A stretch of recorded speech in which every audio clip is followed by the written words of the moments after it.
हमने एक ऐसे अनोखे ग्रह की खोज की है जहां तरह तरह के मौसम हैं, अनजाने नजारे हैं और जहां हमेशा कुछ न कुछ अजीब घटता रहता है। ये ब्रह्मांड का सबसे अद्भुत ग्रह है और ये ग्रह है हमारी धरती। हमने इसके रहस्यों को समझना बस शुरू ही किया है।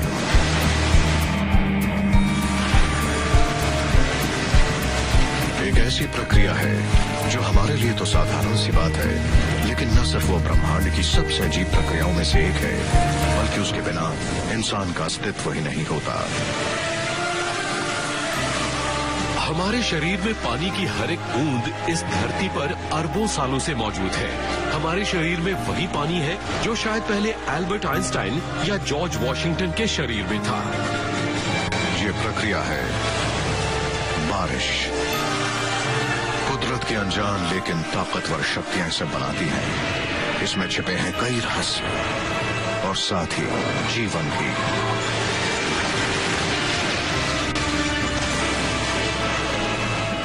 बरसात के नहीं रहस्यों पर से पर्दा उठेगा आज सीक्रेट्स ऑफ द अर्थ पर।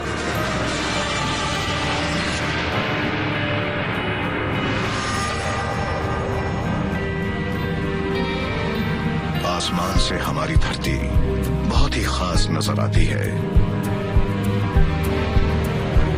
सौर मंडल में हमारी धरती सबसे अद्भुत है क्योंकि इस पर विशाल समंदर है और यहाँ के आसमान से पानी बरसता है। जब आप अंतरिक्ष से पृथ्वी की ओर देखते हैं तो दो चीजें तुरंत नजर आती हैं, सफेद बादल और नीला समंदर। कनाडा का वैंकूवर आइलैंड उत्तरी अमेरिकी महाद्वीप की सबसे गीली जगह है। यहाँ हर साल औसतन 650 सेंटीमीटर बारिश होती है। समंदर, बादल और साथ ही मेरे आसपास मौजूद काई पर लगा पानी, ये सब वाटर साइकिल का हिस्सा है। वही साइकिल जिसकी वजह से इस धरती पर जीवन है।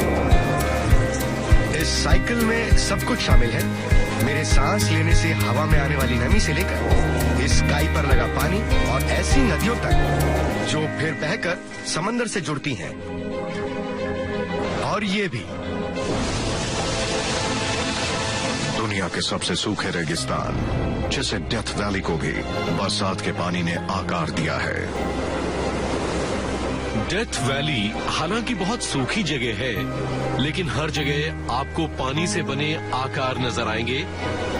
पानी की वजह से ही पहाड़ों के ये खूबसूरत आकार बने हैं। मेरे पीछे यहाँ पहले तेज बारिश के चलते एक छोटी सी नदी बहा करती थी, जिसने इन पहाड़ों पर ये आकार बनाए, जिसने अपनी राह में आने वाली चीजों को हटा दिया और तलछट को नीचे ले आई।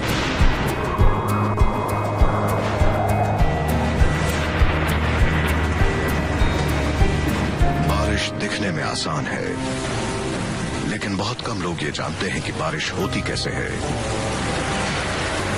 कैसे किसी अंतरिक्ष से आई चीजें या धरती के सूक्ष्म जीव आसमान से पानी बरसाने में मदद करते हैं। बारिश के रहस्य की शुरुआत होती है एक बेसिक फैक्ट से कि धरती पर हर जगह बारिश की शुरुआत तरल नहीं बल्कि ठोस रूप से होती है। यहाँ इस वैंकूवर द्वीप पर इस समय मुझ पर बारिश गिर रही है, लेकिन ये बारिश की बूंदें आसमान में पानी के रूप में नहीं थी। बादलों में इनकी शुरुआत स्नो के रूप में हुई, जो बर्फ, हवा और पानी की छोटी बूंदों का मिश्रण होता है। धरती पर ज्यादातर बारिश की शुरुआत स्नो से ही होती है।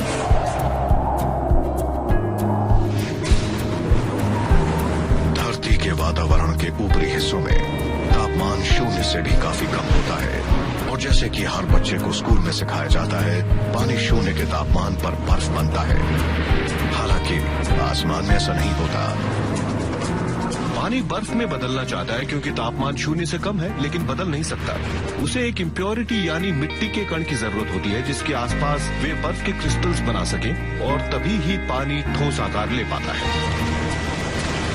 और धरती के वातावरण में ऐसे कई छोटे कण हैं जो ये काम करते हैं। हमारे वातावरण में जो कण पाए जाते हैं वो अलग अलग जगहों से आते हैं, जैसे कि समंदर से, जंगल में लगी आग और उससे निकलने वाले धुएं से। यहाँ डेथ वैली में भी रेत का तूफान जमीन से रेत को उठाकर आसमान में बादलों के बीच ले जाता है। और कुछ बारिश बनाने वाले कण बाहर अंतरिक्ष से भी आते हैं। हर रोज 2721 किलो छोटे माइक्रोमीटियोराइट्स धरती के वातावरण से टकराते हैं। यकीन मानना मुश्किल है, मगर अनुमान है कि हमारी धरती हर साल लगभग 10,000 टन से भारी होती है, क्योंकि हमारी धरती छोटे माइक्रोमीटियोराइट्स के बादलों से गुजरती है। वो बहुत छोटे होते हैं। माइक्रोमीटियोराइट इंसान के बाल की चौड़ाई से भी कम होते हैं, इसलिए जब वो धरती पर गिरते हैं तो उन्हें बहुत कम फ्रिक्शन का सामना करना पड़ता है और वातावरण में आने पर वो जलते नहीं हैं, जैसा कि बड़े मीटियोराइट के साथ होता है।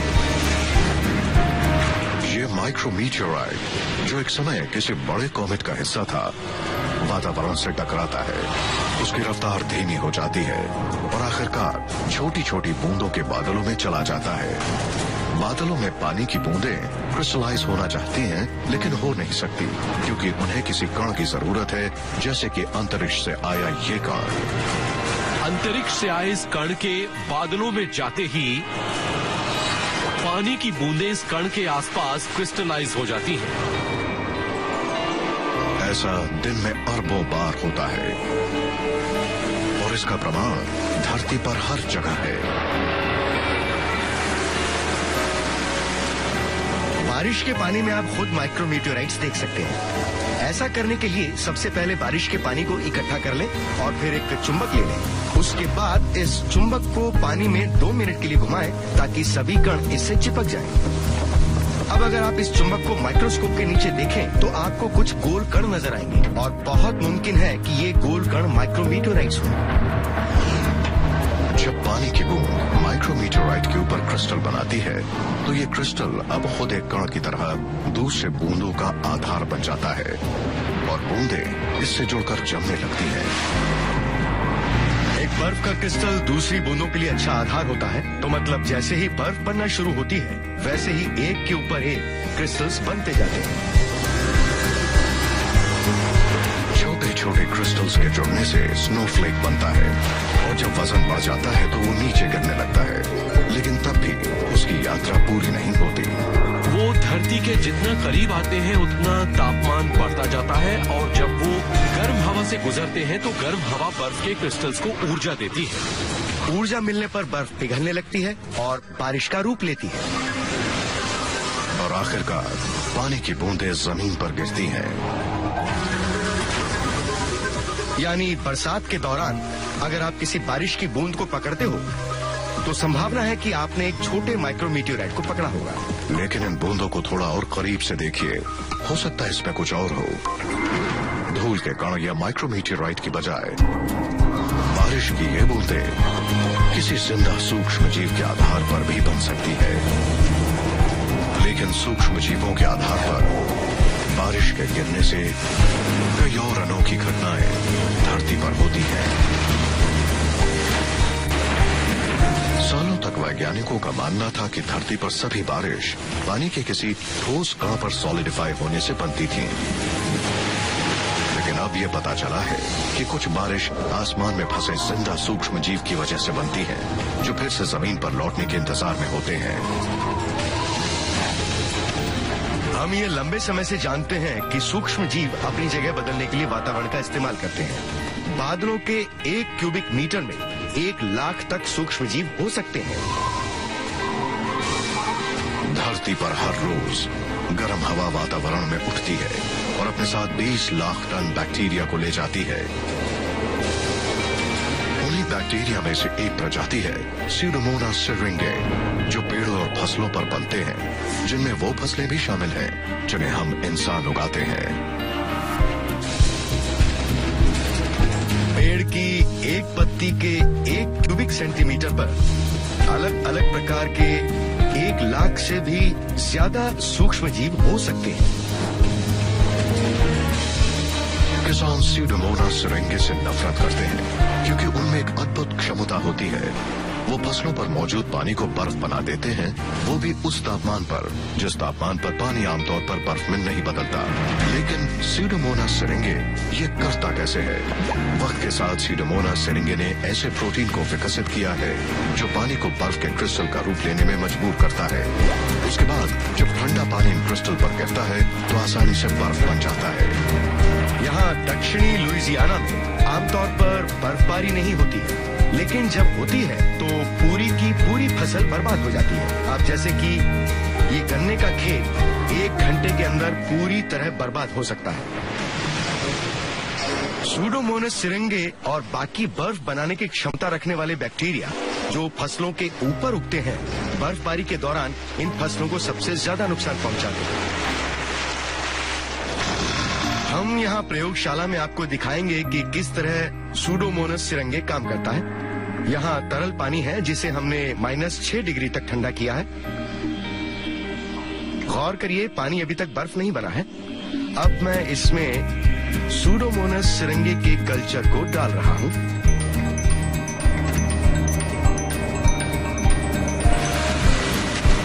और ये तुरंत जम जाता है।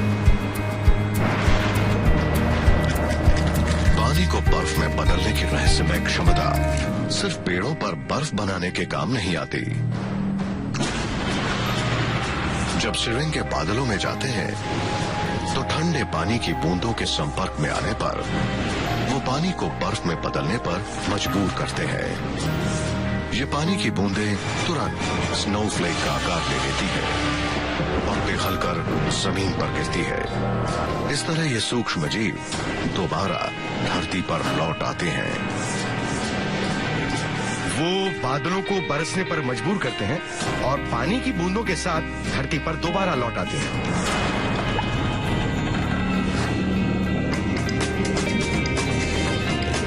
लेकिन शायद सिरिंगे का ये रहस्य इतना अजीब नहीं है जितना कि धरती पर गिरने वाले और हमारे शरीर में मौजूद पानी का रहस्य है। हर इंसान के शरीर में, जैसे कि आपके, वही पानी के तत्व हैं जो एक समय हर डायनासोर और धरती पर चलने वाले हर जीव में था। क्योंकि इंसान के शरीर में ज्यादातर पानी होता है, इसीलिए इंसान भी इस वर्षा चक्र का अहम हिस्सा है। इंसानों का शरीर 60% पानी का बना है, इंसानों का दिमाग 70% पानी का बना है और फेफड़ों में 90% पानी होता है। और यही पानी लगातार रिसाइकिल हो रहा है तब से जब से पहली बार धरती पर बरसात हुई, जिसके बाद डायनासोर का दौर आया और फिर मानव जाति का निर्माण हुआ। इस पूरे इतिहास के दौरान पानी वही था जो आज है। जो भी पानी इस समय हमारे शरीर में है वो इस धरती पर अरबों सालों से है और शायद किसी के शरीर में वही पानी है जो पहले एल्बर्ट आइंस्टाइन या फिर जॉर्ज वॉशिंगटन के शरीर में था।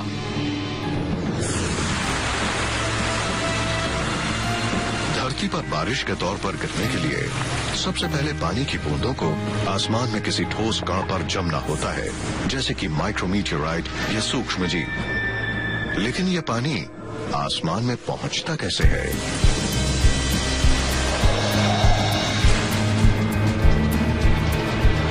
सूरज की किरणें हमारी धरती को गर्म करती है। घर, लॉन, रास्ते और बिल्डिंग की सतह से पानी धीरे धीरे गर्म होता है और भाप बनकर आसमान में ऊपर उठता है।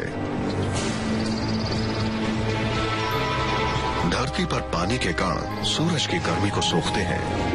इस ऊर्जा के मिलने से पानी के कण एक दूसरे से दूर जाने लगते हैं और लिक्विड पानी भाप में बदलता है। कुछ ही सेकंड में पानी के कण धरती से उठकर आसमान की ओर बढ़ने लगते हैं। जब पानी के कण गर्म होते हैं तो वो अस्थिर होकर हल्के हो जाते हैं। तब वो गैस वाले गुब्बारे की तरह वातावरण में ऊपर उठते हैं और अपने साथ नमी ले जाते हैं। पूरी धरती से 726 क्वाड्रिलियन लीटर पानी हर साल समंदर और धरती से भाप बनकर ऊपर उठता है।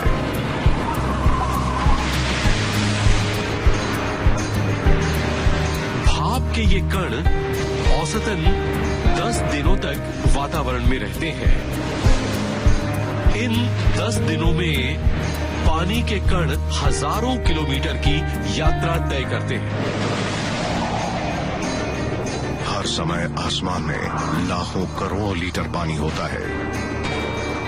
अगर ये पानी एक साथ हमारी धरती पर गिरे तो समंदर और जमीन को 1 इंच पानी से ढक सकता है।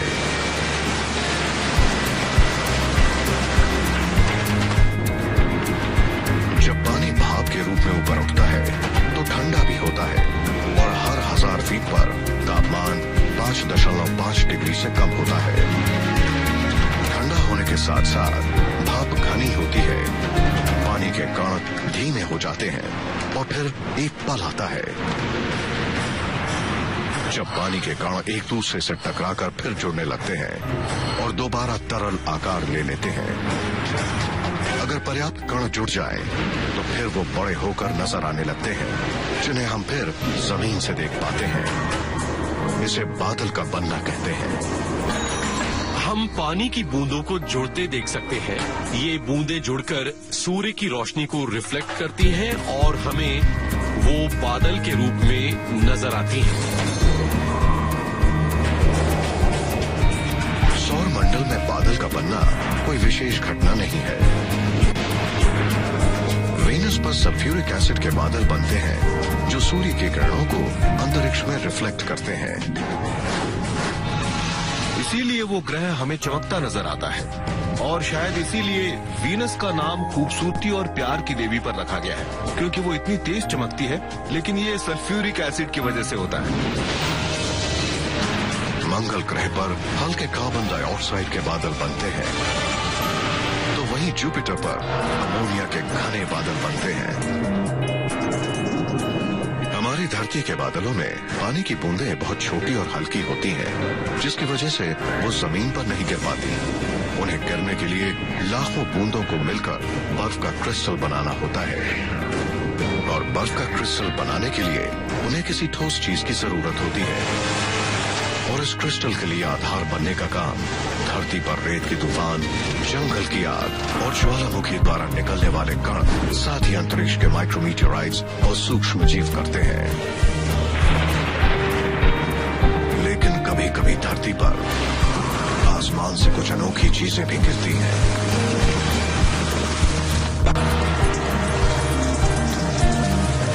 धरती पर पानी की बारिश इस सौर मंडल की सबसे अनूठी घटना है, लेकिन हमारे ब्रह्मांड में कई अजीब और गरीब बरसातें होती हैं। वीनस पर सल्फ्यूरिक एसिड की बरसात होती है। हमारे मुताबिक टाइटन यानी सैटर्न के चंद्र पर एक तरह के इथेन, जो कुछ हद तक मेथेन जैसी है, उसकी बारिश होती है। हमारी धरती पर भी कुछ अजीब और गरीब किस्म की बरसात होती है। इतिहास में कई बार लोगों ने आसमान से मेंढक, छिपकली या मछली के गिरने की बात कही है। आप माने या ना माने, पर ये मेंढक और मछलियों के गिरने की कहानियां सच हैं। 20वीं सदी में इन कहानियों पर 600 खबरें लिखी गईं, जिसमें शामिल है 1906 की ऑस्ट्रेलिया की घटना और 1952 की फ्लोरिडा की घटना, जहां आसमान से मछलियां बरसी थी। 1969 में इंग्लैंड के बकिंगहैमशायर में आसमान से मेंढक गिरे थे और 2003 में कनेक्टिकट में छोटे मेंढक के अंडों की बर्लिन शहर पर बरसने की रिपोर्ट आई थी। इस रहस्यमय बरसात के पीछे कुदरत की एक साधारण प्रक्रिया है जिसे वाटर स्पाउट कहते हैं। पानी के ऊपर टॉर्नेडो, जिसे वाटर स्पाउट कहते हैं, 321 किलोमीटर प्रति घंटे की रफ्तार से घूमते हैं। इस रफ्तार पर सतह के करीब मौजूद सभी चीजें इस बवंडर में चली जाती हैं। इस बवंडर में कई समुद्री जीव खींच लिए जाते हैं, जो फिर बरसात के साथ इंसानों पर गिरते हैं। बवंडर के बंद होने के बावजूद भी हवाएं इतनी तेज होती हैं कि समुद्र के जीव 160 किलोमीटर तक आगे बढ़ जाते हैं। आखिरकार हवाएं शांत होती हैं और धरती की सबसे अनूठी बारिश जमीन पर गिरती है।